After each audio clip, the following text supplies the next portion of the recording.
August 7 நடந்த முக்கியமான நிகழ்வுகள் பற்றி பார்க்கலாம். ஆகஸ்ட் 7க்கான கரண்ட் அஃபேர்ஸ் பார்க்க போகிறோம்.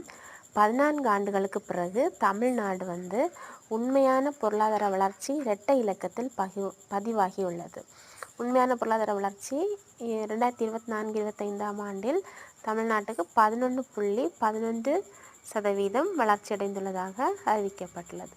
2025 ஆண்டு ஆகஸ்ட் மாதம் முதல் முறையாக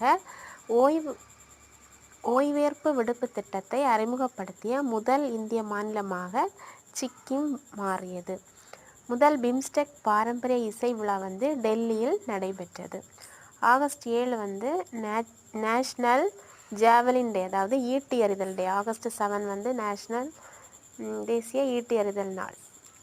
இது எதுக்காக கொண்டாடினாங்கன்னா, நீரஜ் சோப்ரா 2022 ஆண்டு நடந்த ஒலிம்பிக் போட்டியில் கோல்டு மெடல் வாங்கிட்டு வந்தாங்க. அதை அவங்கள சிறப்பிக்கிறதுக்காக ஆகஸ்ட் 7 நேஷ்னல் ஜாவலின் டே கொண்டாடுறாங்க.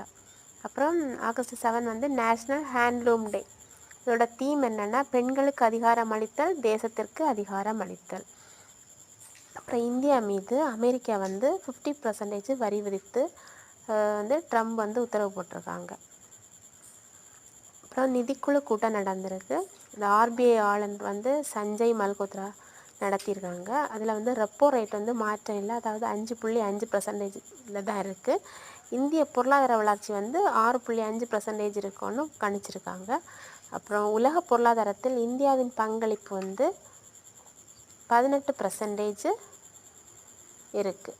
18%. அப்புறம் கர்த்தவ்ய பவனை மோடி திறந்து வச்சுருக்காங்க. அது 7 தளங்கள் இருக்குது. அது கர்த்தவ்ய பவன்னா இப்போல புதிய நாடாளுமன்ற கட்டிடத்தை திறந்து வச்சுருக்காங்க. நன்றி.